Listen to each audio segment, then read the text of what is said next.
Today we're diving into the 2002 thriller Panic Room, now out on 4K Blu-ray. I'm not here to debate the film's merits, but rather break down the audio and video quality of this new 4K release. Now let's get into the tech specs. Panic Room was shot on 35mm film. It features a 4K digital intermediate. It's rated R. It runs 152 minutes, the aspect ratio is 239:1, and the audio has been remixed in Dolby Atmos. Before we explore the Atmos mix and you're unfamiliar with the Atmos viewer software, I've included a link down below in this video's description. It's a fantastic tool for visualizing the spatial audio mix. You'll also find a list of all the equipment that I use for these 4K reviews down there as well. I haven't seen Panic Room since it came out on SuperBit DVD way back when, so my memory of its original presentation is gonna be pretty hazy. That DVD also had a DTS 5.1 mix, while this new release boasts an Atmos track.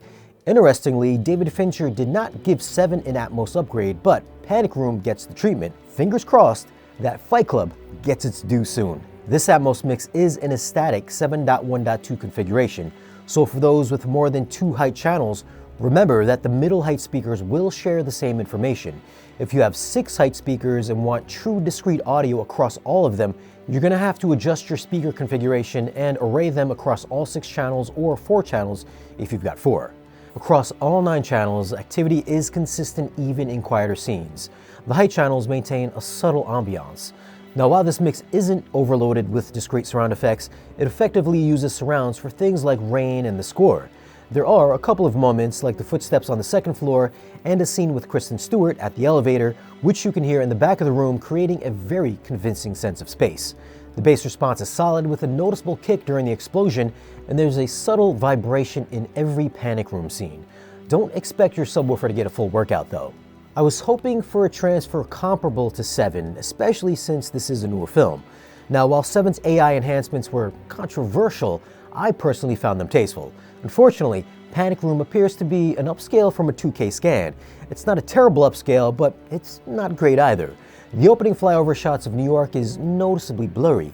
There's evidence of sharpening and other processing, and I did notice some slight motion smearing, though not as severe as Lord of the Rings or the newer Kill Bill. Close-up shots, especially of Jodie Foster and Kristen Stewart, look overly processed, almost like they've been digitally smoothed out and then artificially detailed. There's also some edge enhancement. Film grain is inconsistent, sometimes present, sometimes very light, and sometimes seemingly scrubbed away. The HDR presentation has a max CLL of 1187 and a max FALL of 839.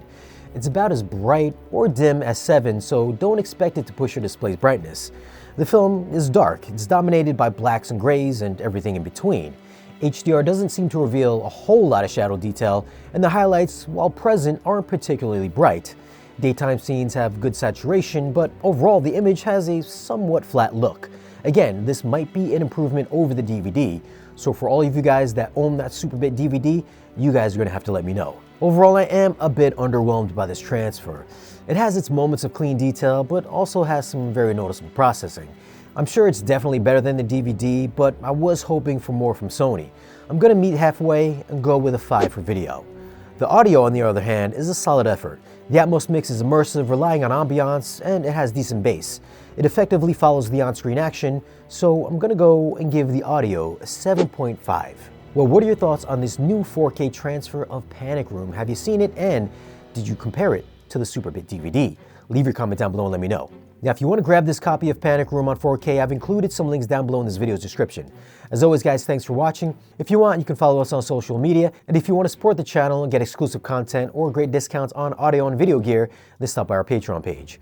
Be sure to like this video if you haven't already, and I'll catch you again in the next video.